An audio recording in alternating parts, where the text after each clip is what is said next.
नमस्कार दोस्तों, वैदिक मंथन चैनल में आपका स्वागत। आइए एक डिबेट और सुनते हैं सांजनी सर का। हाँ जी, अशोक जी बताएं क्या कहना चाहते हैं। मैं देख रहा था सर, इसमें एक आदमी है, कोई बोल रहा है कि मुझे ऐड करिए, उसके लिए मैं भी जुड़ा था ना। कौन आदमी बोल रहा है भाई? कोई चैट बॉक्स में लिख रहा है ना सर। 1 मिनट में देख लेता हूँ। देख लीजिए, गाली की तरह बोल रहा है। बबलू गेमर। हाँ अच्छा, कोई बबलू गेमर, रुक जाइए देखता हूँ कौन है भाई। हाँ जी, बबलू गेमर बताएं क्या कहना चाहते हैं। हाँ जी जी सर, मेरा सवाल है कि 969 ये जो नंबर है, तो ये बोलिए, बुद्धिज्म में ये कहाँ से आया है ये नंबर क्या चीज है ये? 969? है क्या चीज, वो तो बताइए ना हमें। इसमें बोला जाता मुस्लिम है है? कि नहीं नहीं सर, हम्म, मैं एक इंडियन सिटीजन हूँ। अच्छा उसके बाद इंडियन में सिटीजन है। यस अच्छा जी। तो मुझे ये जानना है कि 969 हम्म, ये कंसेप्ट, ये जो नंबर है, ये हम्म, बुद्धिज्म में कहाँ से आया है? ये शायद मुझे जितनी जानकारी है, आने मतलब पिछले 20 सालों में ये नंबर का चाल चलन हुआ है। शायद से म्यांमार या कुछ जगहों से आया, जो एक बुद्धिस्ट मॉन्क थे, उन्होंने इसका प्रचार किया था। तो ये किस उद्देश्य पे इन्होंने 969 ये बुद्धिज्म में ये नंबर का प्रचार मेरे किया? पास भी एक प्रश्न है, आप जवाब देंगे? जी मेरे बोलिए पास सर। एक प्रश्न है कि मेरे 699 जो है वो इस्लाम के साथ कब से जुड़ा है? क्योंकि एक मुस्लिम जो है 699 कर रहा था, तो मुझे समझ में नहीं आया। आप बताएंगे कि वो क्यों उसके साथ जुड़े हैं, उसका क्या महत्व है? नहीं सर, इसकी तो जानकारी नहीं है मुझे। क्यों क्यों नहीं जानकारी है आपको? इसकी जानकारी नहीं है सर मुझे। नहीं जानकारी है ना, तो आपने जो मुझसे पूछा है वो कहीं त्रिपिटक में कहीं रेफरेंस दिखाइए, कहीं कहीं लिखा हो तो हम देखेंगे फिर। सर कोई तो भी, जो आपने जैसे म्यांमार में बोला था कि जो बुद्धिस्टों ने मुसलमानों को भगाया था, तो शायद से तो वो जो एक मॉन्क थे वहां पे, जिन्होंने ये किया गया बुद्धिस्टों था। ने नहीं भगाया था, वहाँ की आर्मी ने भगाया था। उन्होंने आर्मी पे हमला कर दिया था ना। जो मुस्लिम्स हैं, मतलब इन्होंने क्या किया, एक जैसे हूती, हिजबुल्ला टाइप का एक आतंकवादी संगठन बनाया, ये रोहिंग्या मुसलमानों ने। और इन्होंने क्या किया कि जो म्यांमार की जो आर्मी फोर्स थी उसकी 4 चौकियों पर हमला बोल दिया। ये बेचारे सोच रहे थे कि हम करेंगे और बुद्ध म्यांमार जो है उस पर कब्जा कर लेंगे, आर्मी को हटाएंगे, पूरा अपने हाथ में ले लेंगे। तो वहां की आर्मी जो है 4 पे हमला कर दिए, कई सैनिक भी मारे गए। उसके बाद से वहां की आर्मी आ गई अपने पे। जब वो अपने पे आई तो सब लोग चिल्लाने लग गए, आज तक चिल्ला ही रहे हैं। तो वहां की आर्मी जब अपना रूप दिखा दी, सही से बढ़िया से दिखा दी, ऐसा इलाज की कि उसके बाद से फिर दिखाई नहीं दिए। लोग क्यों बीमारी पालेगी? जो वहीं के आर्मी पर अटैक कर रहा है आतंकवादी संगठन बना के, तो कोई भी बुद्धिस्ट देश पहले झेल चुका है ना, अब दोबारा थोड़ा झेलेगा। अब बोलिए। हाँ सर, तो मैं मतलब उन्होंने कहा था कि 969 में मतलब 9 ऐसे कुछ जो बौद्ध की जो ये है कुछ अच्छी बातें, और फिर उसके बाद में 6 बातें, और फिर से जो फर्स्ट जो 9 चीज है उसको फिर से रिपीट करके ऐसा कुछ नंबर उन्होंने बनाया है। तो वो उसका एक संदेश, जितना मुझे पता है कि ऐसा 969 का ये एक संदेश था। तो मैं वही आपकी बात अभी उस भी विषय समझ में नहीं पा रहा हूँ। उस अच्छा, हाँ आपने उस विषय के मुझे मुझे सिर्फ शुरू में आपने कुछ कहा था, सलाख वलाख लेकुम फेकुम, कुछ ऐसा तो कहा था आपने। क्या कहा था आपने शुरू में? सलाम अलैकुम। तो क्या होता है इसका मतलब? सर इसका मतलब सलाम कुछ अलैकुम। सलवार उलवार की बात कर रहे थे क्या? नहीं सर, ये हम्म, मुसलमान जो नहीं, है। मैंने सुना है कि कोई कहता है कि सलवार से तलवार से ऐसे कुछ कहता है, फैल गया। आप न- ऐसे ही कुछ बता रहे थे क्या? नहीं नहीं, ऐसा नहीं कहा अच्छा, मैंने। तो फिर तो मैंने नमो बुद्धाय भी बोला है सर, फिर मैंने जय भीम भी बोला है। तो बोला होगा, लेकिन आप शुरू में कुछ, मुझे लगा पर कुछ आपको अश्लील शब्द बोल कटाक्ष है रहे हैं आप। कहते सिर्फ सिर्फ उसमें ही आप फोकस कर रहे हैं सर। मेरा हम्म, प्रश्न ये है कि नहीं सर मेरा फोकस जो नहीं कर रहे दूसरा हैं हम, तो आपसे पूछ रहे हैं ना। हम जानते हैं ना आप जो जो बोले हैं उसका हम तो मतलब ही तो पूछे हैं। क्या पता, अच्छा, हमको नहीं पता है तो जानकारी तो हो जाएगी ना, क्या चीज नहीं है। सर मुझे नहीं पता है। मुझे सिर्फ जो मैंने प्रश्न पूछा था 969, कि इसके बारे में हम्म, आपको जानकारी है क्या सर, कि नहीं, ये आप जब तक बुद्धिज्म। रेफरेंस के साथ नहीं बताएंगे कौन सी किताब में लिखा है, कहाँ पे लिखा है, क्या चीज है, तब तक मैं कैसे चेक करूंगा, कैसे बता दूंगा? ऐसे तो मैं भी आपको कोई एक नंबर उठा दूंगा, 699, बताओ इसमें लिखा हुआ है, इसका क्या मतलब है। आप कहेंगे हमको नहीं पता है। आप रेफरेंस के साथ बताएंगे तब उस पर चर्चा होगी ना। बिना रेफरेंस के आप कोई क्या कह रहा है, इतने सारे इंडिविजुअल्स हैं, हर इंडिविजुअल अपना एक कहानी बना के कहीं कुछ कह देगा, तो हर व्यक्ति का हम कैसे ठेका ले सकते हैं, कौन क्या कहा क्या नहीं कहा। ओके सर, रेफरेंस के मेरा साथ आप दूसरा। बताएंगे तभी बताया जा सकता है। जरूर। अब बोलिए। सर मेरा दूसरा प्रश्न है कि अभी हम जो जिस एटमॉस्फेयर में रहते हैं, कि जहाँ पे सारे समाज के लोग रहते हैं, सब लोग काम करते हैं ब्रेड एंड बटर के लिए, तो सर इसमें अभी जो समाज है जय भीम, तो उसमें सर क्या होता है कि अभी लोग हमें अलग नजरिए से देखते हैं। सच बोलूं तो हम काम तो करते हैं कहीं भी जाकर, पर अलग नजरिए से देखकर हमें अगर लोग जज करते हैं, पीठ पीछे कुछ बातें करते हैं, राइट? तो ये सब जो आक्रोश का जो उनको क्या बोलते हैं, उनके मन में पता नहीं क्या चलता है, राइट? कि वो लोग हमसे क्यों इतना नफरत करते हैं। तो क्या आपको लगता है कि आप जब इस प्लेटफॉर्म में आकर जब समझे कि सब अच्छा चल रहा है, सबके विचार सही है, पर किसी ने आ जाकर आपकी वीडियो देख ली तो उसको चलो वो एज अ नॉलेज पर्पस देख लिया, बट कोई व्यक्ति मतलब आप जो लाइव डिबेट करते हो, क्या उससे इन समाज में रहने वाले लोगों को थोड़ा नफरत फैलता है? क्या आप इससे एग्री करते हो? इससे नफरत किसको फैलेगा? जब भी आप बात कीजिएगा, जैसे आप देखिए कि मैंने सच बता दिया कि भारत में मुस्लिम की जनसंख्या बढ़ रही है, तो मुस्लिमों में नफरत फैल गई कि यार ये सच बोल दिया, हमारा एजेंडा खुल गया, हमारी पोल खुल गई, इस पर कोई नहीं बात कर रहा था। बहुजन जान जाएँगे कि ये जो है 100-150 साल में है मुस्लिम स्थान बनने वाला है, अब ये सब जान जाएँगे तो अब कुछ ये हो जाएगा। तो वो हमें कहेंगे कि यार ये नफरत फैला रहा है, इसको इस्लामोफोबिया हो गया है, ये कर रहा है, वो कर रहा है, वो बोलेंगे, उनका काम है ना। फिर जब आप कहोगे कि भाई फेमिनिज्म में ये किताब है, वो बोलेगा कि भाई देखो सारे अर्थ से सूर्य की दूरी बता दिया है हमारे तुलसी ने। जब हम अब उसकी बातें करेंगे, यार तुम इसमें कहाँ दिया हुआ है, साइंटिफिक रूप से प्रूफ करो। अब वो प्रूफ करेगा, फिर ढेर सारी बातें होंगी, पोल खुलेगी, तो गलत है, हर तरह से गलत है। तू कहेगा कि ये हिंदू फोबिया हो गया है, ये हिंदू के खिलाफ गलत बोलता है, ये करता है, हमारे देवी देवता का अपमान कर दिया, तो तू बोलेगा ही बोलेगा ना। न्यूटन्स का फर्स्ट नियम क्या है? यही है ना, जब तक कोई भी चीज गति में रहता है वो उसी गति में रहना चाहता है, जब तक कि उस पर एक्सटर्नल फोर्स न लगे। तो जब आप एक्सटर्नल फोर्स लगाइएगा तो वो जिस गति में चल रहा था, जिस वे में था, तो उसमें परिवर्तन होगा तो भड़ास तो निकलेगी निकलेगी। ठीक है, इसमें कोई नई बात है ही नहीं। अगर नहीं निकल रही है तो इसका मतलब समझिए कि आप कुछ नहीं कर रहे हैं। जैसे एक पर्वत है, उस पर आप एक ढेला चला के मार दिए, पर्वत को क्या फर्क पड़ा? कुछ फर्क नहीं पड़ा। लेकिन वहीं पे आप एक डायनामाइट लगा के फोड़ देंगे और तब वहां पे पूरा गड्ढा बन जाएगा, उसमें आपको रेल निकालना है या रोड बनाना है, तब ना परिवर्तन होगा। ढेला मारने से थोड़े परिवर्तन होता है। परिवर्तन करने के लिए आपको वहां पे खरोचना पड़ता है, खकोरना पड़ता है, दिलों को झकझोरना पड़ता है। सुने हैं ना आप वो कि कई लोग जो हैं उनको जैसे अंगुली माल था, तथागत बुद्धा ने उसको खकोरा, खदोड़ा, नहीं तो वो तो सबको मार मार देता था, अंगुली काट लेता था। जब बढ़िया से झकझोरा उसको, तो बुरा तो उसको भी लगा, सुना, डिबेट किया, डिस्कशन किया, तब जाके परिवर्तन हुआ कि हाँ ये आदमी सही बोल रहा है, नहीं बोल रहा है। अब जब आप बातें ही नहीं कीजिएगा, सच उस तक पहुंचाइएगा नहीं, तो एक तरफा मस्त है ना। गाय का गोबर उठाएगा, मूत्र पिएगा, उसी को विज्ञान समझेगा, आलतू फालतू अंधविश्वास समझेगा, डिबेट डिस्कशन करेगा ही नहीं, अपने में मस्त रहेगा। जो ख्याली पुलाव पकाएगा उसी को सही समझेगा। जब डिबेट का मतलब क्या होता है, आपके हर एक जो चीज आप सोचते हो, आपके सोचने का जो लॉजिक होता है वो सही है कि नहीं है, सामने वाला उस पर भी तो क्रॉस करेगा ना। तब जाके आपको हर एक चीज का जवाब देना सीखोगे।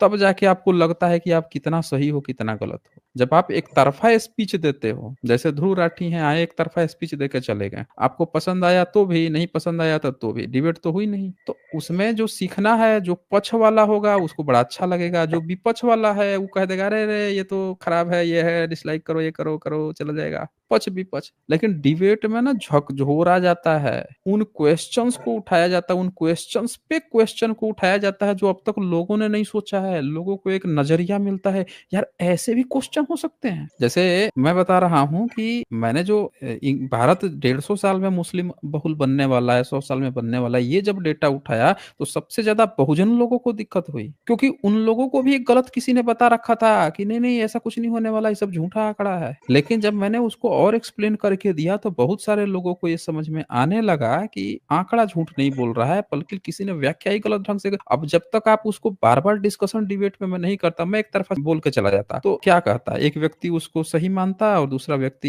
ये सही है, तो पक्षकार हो जाता या फिर विपक्षकार हो जाता। डिबेट से हम विपक्षकार को भी पक्ष में ला सकते हैं, अगर उसको हमने एहसास दिला दिया कि भाई ये चीजें गलत मतलब गलत है। आप बोलिए, आपको क्या बोलना है? सर, मेरा तीसरा प्रश्न है कि हमेशा बोला जाता है कि बुद्ध ने भी नॉनवेज खाया है, तो क्या बुद्ध जब एनलाइटमेंट हुए तब उन्हें तथागत गौतम बुद्ध बोला गया था? तो जब बिना एनलाइटमेंट के पहले भी और एनलाइटमेंट के बाद, तो हमें अभी एनलाइटमेंट के बाद जब जानना है, जब अपनी जर्नी जब स्टार्ट की थी एनलाइटमेंट की तरफ, तब उन्होंने नॉनवेज खाना ये छोड़ दिया था या नॉनवेज को खाना ये गलत है, पशु हत्या गलत है, तो क्या बोलते तो ये नॉनवेज खा के फिर मतलब मुझे नहीं पता ये इन्होंने कहाँ से सुना है ये सब कि नॉनवेज इन्होंने खाया इसलिए तुम्हारा पूरा समाज खाता है। और हम लोग अगर कुछ बुद्धिस्ट लोग नहीं खाते हैं तो हमें कुछ मनोवादी बोला जाता है कि हमें ऐसा बोला जाता है, जबकि पंचशील के प्रेयर में भी बोला गया है कि जो एक लाइन है मुझे अभी याद नहीं आ रहा है, मुसावारा वेरवनी सिक्का बदन समाधान। तो इसमें जो बोला गया था कि मांस मटन ये सब खाना गलत है, तो ये आपके हिसाब से मतलब क्या है सर, ये गौतम बुद्ध ने सच्चे में नॉनवेज खाया था जो कुछ भी? देखिए, पहली बात तो ये है कि जो मांस खाने वाली बात है, तो ये बुद्धिज़्म में साफ-साफ दिया हुआ है, साफ-साफ जातक कथाएँ भी बनाई गई हैं कि जो देवदत्त थे, बुद्धा के भाई, वो एक प्रस्ताव लेके गए थे तथागत बुद्ध के पास कि हम लोगों को नॉनवेज न खाने का स्ट्रिक्ट रूल पालन करना चाहिए। 5 नियम लेके गए थे कि इसको हमको पालन 10 नियम बना देना चाहिए, जिससे कि कोई भी भिक्षु अब से नॉनवेज नहीं खाएगा। तथागत बुद्ध ने इनकार कर दिया था, उन सारे नियमों को मानने से इनकार कर दिया था और उसका कारण भी बताया था कि हमें अगर ग्लोबली जाना है, पूरे वर्ल्ड दुनिया में जाना है, तो हमें इन नियमों में फ्लेक्सिबिलिटी मध्यम मार्ग अपनाना होगा। हम ये ज़रूर कर सकते हैं कि किसी जीव को हम मारेंगे इसलिए नहीं मारेंगे कि उसका मांस खाना है। लेकिन अगर कोई भिक्षु जा रहा है, उसको किसी ने उसने कहीं पे उसको खिलाने के लिए किसी ने आमंत्रित किया, अगर उसने उसको खाना दे ही दिया, सामने परोस दिया तो वो खाएगा। लेकिन मार के किसी को स्वाद के लिए मार के नहीं खाएगा वो। लेकिन किसी ने परोस दिया है तब खा सकता है, एक मध्यम मार्ग अपनाया गया। इससे दोनों चीज़ की पूर्ति हुई कि हम जो है किसी को मार के नहीं खाएँगे, कहीं मरा हुआ किसी ने बना के अगर दे दिया है, वो खा लेंगे। यही कारण है कि बुद्धिज़्म भारत की धरती से निकलकर मांसाहारी देशों में पहुँचा और वहाँ पे भी लोकप्रिय हुआ, भयंकर लोकप्रिय हुआ। लोगों ने हाथों हाथ लिया, जैनिज़्म नहीं निकल पाया अपनी इन्हीं वजहों से, इन्हीं स्ट्रिक्ट नियमों की वजह से। तो बुद्धिज़्म में मांस खाना नहीं खाना कोई बहुत बड़ा ना प्रॉब्लम है और ना कोई प्रश्न है। ये समझिए कि ये उन लोगों के द्वारा खड़ा किया जाता है, जो बहुत ही जिनको कम नॉलेज है, बहुत ही प्राइमा फेसी से बुद्धिज़्म को देख रहे हैं, उन लोगों के लिए विषय है कि क्या तथागत बुद्ध मांस खाते थे कि नहीं खाते थे? बुद्धिज़्म में ऐसा कुछ भी नियम नहीं है। सब सब खाते हैं, जिनको खाना है वो खाते हैं, जिनको नहीं खाना है वो नहीं खाते हैं, इसमें कोई भी मुद्दा ही नहीं है ये। ठीक है सर। सर एक लास्ट 2 प्रश्न है उसमें मैं खत्म करूँगा। सर हुँ। फर्स्ट क्वेश्चन है कि जो हमारा जो समाज है जय भीम वाला, जिसे महाराष्ट्र में मतलब और पूरे इंडिया में भी जाना जाता है। तो सर इसमें मैं देखता हूँ कि जैसे कि हिंदू समाज है, जैसे उसमें उनके रिचुअल्स होते हैं, मतलब त्योहार होते हैं, तो वो अपने मतलब जो जैसे फॉर एग्जांपल सिख हम पकड़ लेते हैं कि जो उनके जो गुरु हैं उनको वो पूजते हैं। तो ये जय भीम समाज में मैं देखता हूँ सर कि इनको शिक्षा मिल गई है, इनको सब कुछ मिल गया है, इनके घर आगे बढ़ गए हैं, तभी भी ये लोग अपने समाज को आगे बढ़ाने में पीछे मतलब कुछ करते नहीं है। बहुत ही मतलब जो गिने चुने लोग हैं जिन्होंने सफर किया है वही आगे समाज के लिए काम करना चाहते हैं, पर ये जो सो कॉल्ड इनको जो सब कुछ मिल गया है, अच्छे पोजीशन में पहुंच गए हैं, इनको कुछ करना ही नहीं है, समाज को वैसे के वैसे रखना है। इनके वेस्टर्न वर्ल्ड में ज्यादा ये इंडिया मतलब खुद को तब्दील कर चुके हैं और खुद के समाज को ये भूल गए। और हिंद मतलब जो इनके ऐसा नहीं मैं कहता हूँ कि सारे समाज को मतलब अपने समाज को मत अपने समाज को ही मानो और बाकी समाज को मत मानो, ऐसा नहीं है कि खुद के समाज को भी उतना ही पहले करो फिर बाकी समाज को भी रिस्पेक्ट दो। खुद के समाज को इनको रिस्पेक्ट नहीं देना है, खुद के समाज के लोगों को आगे नहीं बढ़ना है, खुद के समाज को नीच देखना है, नीच तरीके से ये खुद के समाज के लोगों को ही देखते हैं। ये मानसिकता कब खत्म होंगी, कैसे खत्म होंगी, इसका मुझे थोड़ा गाइडेंस दीजिए। दूसरा मेरा लास्ट प्रश्न सर, आप चलिए तब तक कोई इसके कोई ऊपर बात नहीं, आप लास्ट प्रश्न सोचिए, मैं तब आपको बताता हूँ। देखिए, जुड़ने यस के लिए ना एक बॉन्ड की ज़रूरत होती है। आप मेरे पास क्यों आए हैं? क्योंकि मैंने ना एक मंच दिया आपको, एक मंच अपने लिए खोल रखा है कि आप आइए, मुझसे कुछ भी पूछिए, बात कीजिए, डिस्कशन कीजिए और दुनिया का हर धर्म मज़हब का व्यक्ति भी इसका पालन करेगा, नियमों का पालन करेगा, जो बातचीत करने का जो नियम है, उसका पालन करेगा, तो हर व्यक्ति के लिए खुला हुआ है। जब मैंने ये मंच दिया है, तभी तो कोई ना आके हमसे बात कर रहा है, चाहे अच्छे से बात कर रहा है या थोड़ा-सा रूठे हुए बात कर रहा है या उसका जो गीला-शिकवा है, वो व्यक्त कर रहा है, लेकिन कर तो रहा है ना बात। ये तभी पॉसिबल हो पाया है जब मैंने उसको एक खुला मंच दिया हुआ है कि आप इस मंच का इस्तेमाल कीजिए, आप आइए, इस पर बात कीजिए। तो जब हमें अपने बहुजन समाज को इकट्ठा करना होगा, हमें उनसे जब जुड़ना होगा, तो हमने क्या मंच दिया है जिससे कि वो हमसे जुड़ सके? हर व्यक्ति हमारे जो समाज के लोग हैं, हमारा पूरा बहुजन समाज के लोग हैं, हमने क्या चीज़ प्रोवाइड किया है जिससे वो हमसे सीधे कम्युनिकेट कर सके, बात कर सके? ये हर व्यक्ति को सोचना चाहिए। क्या हमने कुछ दिया ऐसा? नहीं। तो फिर ब्रह्मनिज़्म में ऐसा क्या है कि वो सबको बाँध ले रहा है, अपनी तरफ खींच रहा है? अब यहीं पे जवाब छुपा हुआ है। ब्रह्मनिज़्म ने धर्म को पकड़ लिया और बहुजन समाज धर्म नहीं पकड़ रहा है। जिसके पास धर्म होगा लोग उसके पास ही जाएँगे। तथागत बुद्धा के पास धम्म था तो लोग धम्म के पास गए। तो जब तक तथागत बुद्ध के धम्म पे अच्छे से काम नहीं होगा, धम्म पे ही लोग जाते हैं ना, वही एक प्लेटफ़ॉर्म है जिसके माध्यम से लोग आएँगे, डिस्कशन करेंगे, पूछेंगे, जुड़ेंगे, बातचीत होगी, तब वो चीज़ें आगे बढ़ेंगी।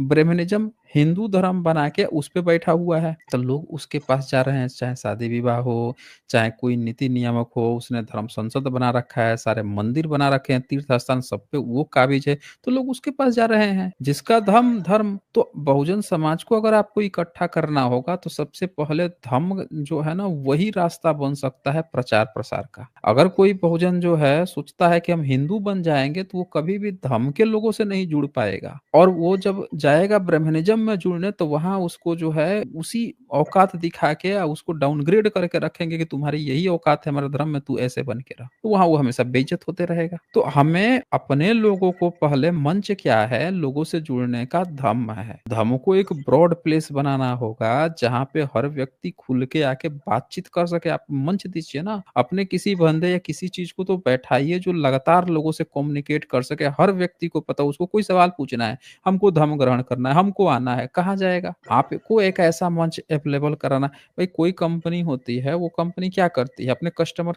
सर्विस लगाती है, सेंटर लगाती है कि लोग फ़ोन कर रहे हैं, बात कर रहे हैं, चित कर रहे हैं। आप जब तक एक प्लेटफ़ॉर्म नहीं दोगे उनसे, लोगों को बहुत लोगों के बहुत सारे प्रश्न हैं। कई सारे लोग धर्म अपनाना चाहते हैं, लेकिन उनको ये नहीं जानकारी है कि कैसे अपनाएँगे, कहाँ पे अपनाएँगे।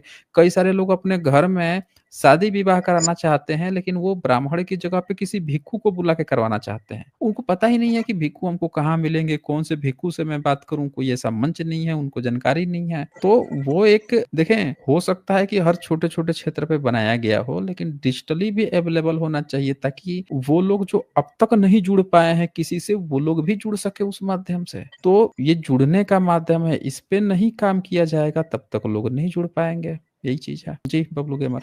सर इसमें मतलब मेरे मतलब हमारे इधर मंच दिया जाता है सर, प्रोग्राम्स बनाए जाते हैं 14 अप्रैल को भी और बुद्ध पूर्णिमा को भी, पर सर युवा नहीं जुड़ते। युवा इनसे सिर्फ फैसिलिटीज का लाभ लेना जानते हैं सर, पर जोड़ना नहीं चाहते। और जब कुछ इशू हुआ समाज में कि फॉर एग्जांपल जो अभी कोर्ट केस चला था कि इसमें ये क्रिमिनल लेयर का कंसेप्ट लाएंगे, तभी भी सर ना युवा आया बीच में, ना कि किसी ने ये कहा नहीं कि चलते क्यों लाया गया है, किसने आवाज नहीं उठाई सर सर। मैं ये मैं इनको टोकना चाहता हूँ। हुँ, ये जो बात बोल रहे हैं ना कि युवा जुड़ना नहीं चाहते हैं, ये गलत बोल रहे हुँ। हैं सर।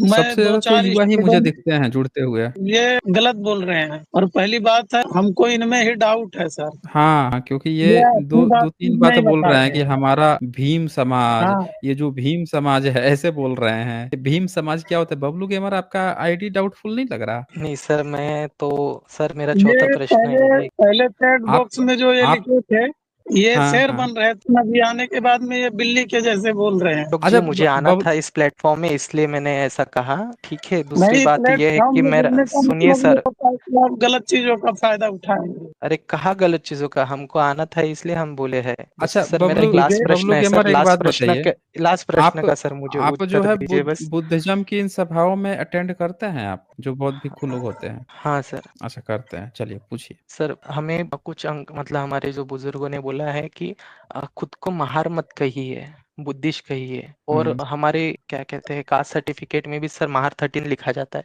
तो हमें क्या बुद्धिस्ट मतलब क्या मतलब हमने महार ये जो है, ये जो हिंदू के जो वर्ग है उसमें से हमने त्याग कर हम बुद्धिज्म जब अपनाया था, तो हमें बुद्धिस्ट खुद को कहलाना चाहिए कि तभी भी आज के समय में भी हम महार 37 हमको कहलाना चाहिए? नहीं, कोई कौन कहलाता है? जो बुद्धिस्ट है वो बुद्धिस्ट कहेंगे ना। वो तो सर्टिफिकेट सिर्फ इसलिए बना है क्योंकि आप कहीं सरकारी नौकरी में जाएंगे, कहीं पे भी आप एजुकेशन लेंगे, तो जो पिछले 1000 सालों से आपकी सारी हक सुविधाएं छीन ली गई थी, उसका आपको वो मिलेगा, प्रतिनिधित्व मिलेगा। वो तो आपके रिप्रेजेंटेशन के लिए है ना, आपकी जाति के लिए थोड़े है। वो आपका एक रिप्रेजेंट करेगा कि आपकी पूरी जो कम्युनिटी है, जो SC ST जो कम्युनिटी है, उनका प्रतिनिधित्व 1000 साल से रोक दिया गया था, तो उसके बदले में वो दिया गया है ताकि ये लोग हकमारी ना कर सके। वो आपको रिजर्व किया गया है कि नहीं, आप जाएंगे ही जाएंगे, उस लिए है। वहां पे ये नहीं कहा जा रहा है कि आप जाके वो जाति बनिए, बल्कि उस चीज का लाभ उठा के समाज को आगे बढ़ाइए, ये चीज कहा जा रहा है वहां पे। समझ रहे हैं? आपको अपनी जाति थोड़े, आपने सर्टिफिकेट बनाया, आपका सर्टिफिकेट सर आपके पास है। ये हाँ, कौन से स्टेट से है? ये वहां से हैं, मुंबई से हैं। क्यों बबलू गेमर? महाराष्ट्र से होंगे। जी सर। महाराष्ट्र के नहीं लगते हैं। महाराष्ट्र में इस समय मौजूद मैं भी हूँ। मैं उत्तर प्रदेश का ओके, हूँ, लेकिन मैं महाराष्ट्र में ही हूँ। और महाराष्ट्र के लोग बबलू जो गेमर बुद्धिस्ट आप होते कहाँ हैं से वो हैं? सही से बताइए। सर मी इतने महाराष्ट्र बेवकूफ मधून आहे सर। नहीं होते हैं। अच्छा, अरे कौन सी जगह का फिर महाराष्ट्र में? का बात कर रहा था? काहे परेशान हो रहा था अशोक हुआ? तनी कोई प्रॉब्लम हो का? सारे कौन भाषा सी में जगह बात से करते है? सर। ये अरे यूपी के लग रहे हैं फिर।